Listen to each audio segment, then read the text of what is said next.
Hello, this is your boy Miguel from the Mobile 757 to give the DIYs, do-it-yourselfers, different scenarios. It is now AC season 2024. I'm going to give you a couple different scenarios and what possibly could be the solution. It is not the all end all of the solution, but it will give you a general idea of where to start looking at. So I have my notes, so let's begin. I worked on a Honda Accord 2006 today, and the air condition, 1 minute is hot, 1 minute is cold, sometimes it's hot, and then sometimes it's cold, or it just keeps going back and forth. And what that was the expansion valve.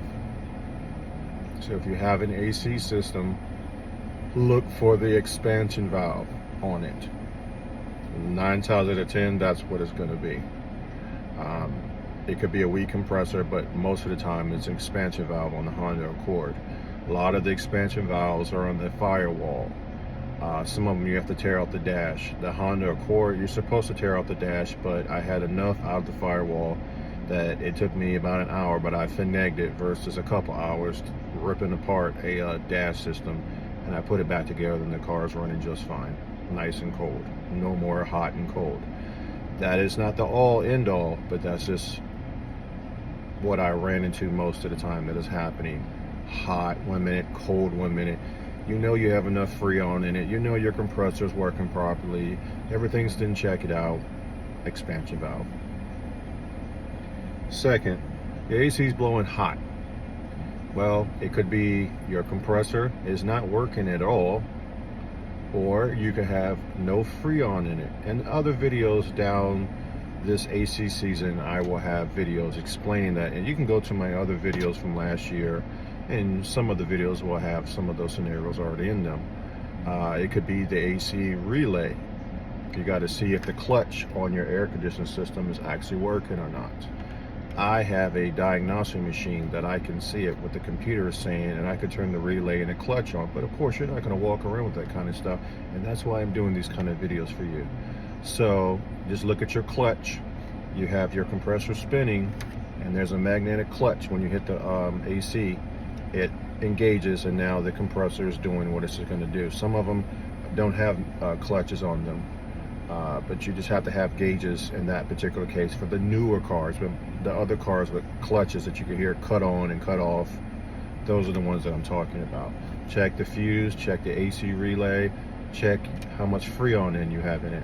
If you put your little gauge on it and the needle is at 0, you have no Freon in it. You got to find out where the leak is at, then repair it. Then go ahead and put the Freon after you find out the leak. That's a whole different story. If your gauge has gone to 80 or 90, which means you have Freon on it, and you turn the compressor on and it's just sitting there, your compressor's not on. It's not doing anything. So that's just a very general scenario for that. There's no AC blowing at all. You turn your blower on and absolutely nothing is happening. Well, it could be that your blower has no fuse in it. I mean, the fuse is blown in the blower itself. The blower is normally on the passenger side. There's going to be where the kick plate is at on the very, you might be able to see it, or you might have to take a little plastic piece off. You're going to have to YouTube that, you know, different vehicles do different things, and smack the bottom of the blower and it comes on, then you know you need a blower. Or you could have blown a fuse and the blower is not working. This is if you're getting no air at all. No hot, no cold, no nothing. If your blower, and you turn your blower on and it only comes on at high speed, that will be the resistor on the blower.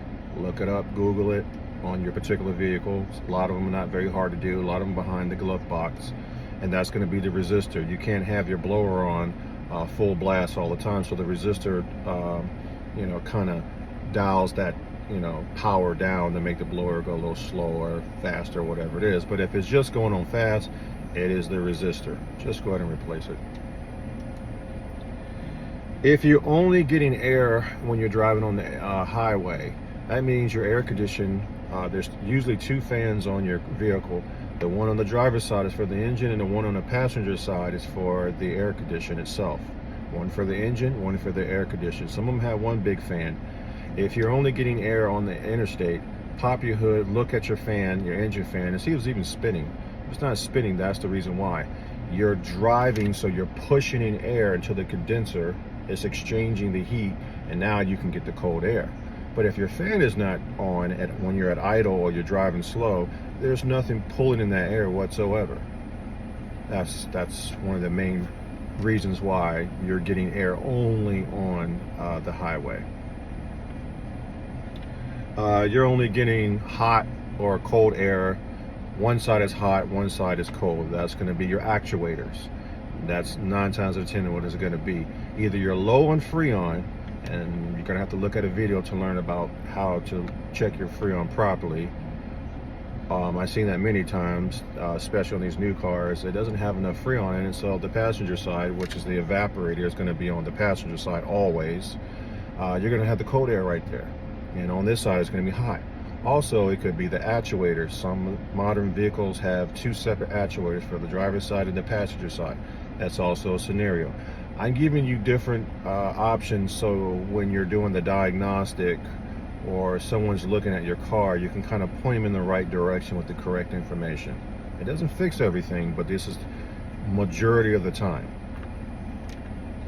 You turn your air conditioner on and you have this loud, obnoxious noise. You turn the air conditioner off and it goes off. That's going to be your clutch. Replace your air conditioning compressor. When you replace your air conditioning compressor, always change the orifice tube or the receiver and dry, depends on what came with your car. That is supposed to take the moisture out of the air conditioning system. If at any time that you have moisture in the system, it's just a matter of time. If you skip the process and just stick a compressor in there, guarantee you by next year or so, you won't have a compressor. You don't want to do it that. Just do it right the first time. Rock Auto, I'm not getting paid for any of this stuff, but Rock Auto is a good place to get everything as a package. So is Amazon. Check the stars when you do Amazon. And make sure if you get a compressor, make sure you get the oil that comes with it, or one that has oil already in it. The car overheats when you turn the air conditioner on. 9 times out of 10, that fan on that air conditioner is not working whatsoever, or both of the fans are not working whatsoever, because if you look at the air conditions in your apartment, in the backyard, or your house, you have that unit that's outside. That's your condenser. So the condenser for a car will be near the radiator. At your house or an apartment, it has I have the universal heating and air conditioning license. That's why I'm explaining this way to you. On the fan, the air conditioning units outside, when you turn the air conditioner on, the fan on top of it is blaring. So the fan for your engine, for the air compressor, is the exact same thing. You just having it like this, and at your house is faced up like this, and your compressor, your condenser, and your fan. In your car, it is your compressor, your fan, and your condenser. So these are just some scenarios of why your air conditioning is doing what it's doing and how it can be better, and etc., etc. When you are recharging your air conditioning system, please pay attention. Pressure and temperature go together. On those little gauges, they have little numbers on them. Go online and get yourself a chart to find out the pressures, which I use. You can go online, they're free, and if it's 90 degrees outside, it's going to tell you how much PSI. Don't look at the red, yellow, and green. Look at the 40, 30, 20, and it's going to tell you where your air conditioner is supposed to be. If you just charge it up and it just goes on the green, you just charge it up for that day.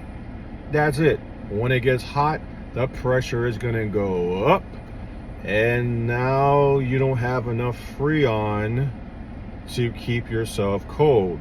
So when the pressure goes up and you have the right amount of Freon, they equal themselves out. That is very important. Red, yellow, and green means absolutely nothing if you do not understand the ambient temperature and the pressure goes together. Download the AC chart. I will have it in the description, and some of the AC tools that I use in the description of this video. If you like his videos, please like, subscribe, and share. And I know some of you out there are going to say, oh, you should have said this, oh, you should have said that. At the end of the day, you go make a video. You go put yourself out there. You go try to help people out. Instead of trying to condemn people, actually bring people up. Help them. Don't bring them down, of those who are trying to help. I really appreciate all you customers. I am talking in layman terms, and in no shape from away I'm going to talk any kind of complicated terms for you. Thank you.